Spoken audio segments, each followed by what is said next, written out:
Okay, so there's only one speech left. It gives me great pleasure to introduce myself to speak on my sister's behalf. Firstly, I'd like to thank the staff here at the Stoke House. They've been amazing tonight for me. The food's been very good, the wine's been amazing. I think just to reiterate the point, I know Alice and John have gone to a lot of effort for tonight, and I think you can see just by looking around at the decorations how beautiful everything is. So I'm meant to speak, I've googled this, I'm meant to speak on my sister and what I remember about her. And just something quick, I guess. When I look back to childhood memories, my first memory I remember was of my sister. We were playing at the house, this was back in Taiwan, and she said to me, jump on my shoulders. And you know, I was 3 or tiny, and I said, sure. And I ran up off the table, and I remember jumping and thinking, wow, this is great. But then my sister moved out of the way. And I remember landing on my head. I mean, it's affected me since, and it's made me this way.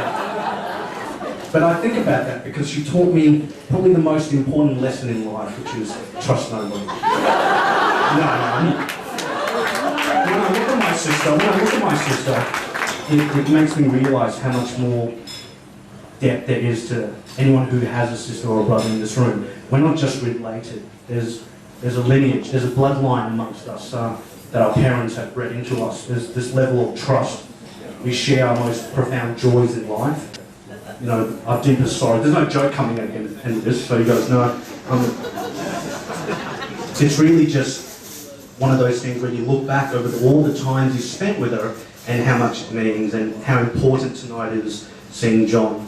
And I guess that moves on to meeting John as part of the family. I got a call about him about 18 months ago now, I guess. My mum, who many of you would have had the pleasure of meeting tonight, I love my mum, who's the centre of all gossip, calls me up, middle of the night, goes, I'm really worried, Alice is seeing a boy.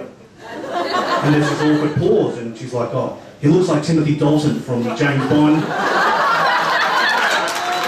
Something's going on, he's a lawyer, it's all suspect. So me and my lovely fiancé sitting there, we flew down to Melbourne to meet this guy John, and I thought he looked like Zach Braff from Scrubs, which no one really, some of you might not know, but I remember meeting him in this restaurant out in the middle of nowhere in Melbourne, and I sat him down and I just ran him through the rungs. What do you want with my sister? Have you slept with her? Like, just really intense stuff. Like I said, I was dropped on the head when I was young, and this is what happens. But it just amazed me because most guys would be put off by that. Most guys are flustered. But John responded in an amazing way. You know, and I knew then that this is a guy I'm proud to call my brother. He passed. He hadn't slept with him yet, so that was good for me. I knew he was going to be a good guy. So I'll finish off by saying that I'd like to personally welcome John to our family. I know my dad was saying promise to look after her, but I know he's going to look after her. I know he will treat her with as much love and respect as we have the last 30 years or so. And I'd like everyone to raise their glasses for a final toast from the speeches from this point of view.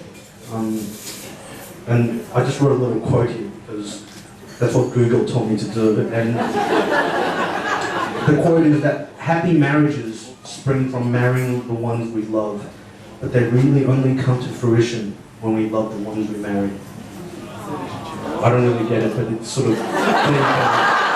So, Alice and John, they've been very good to me in the last few years.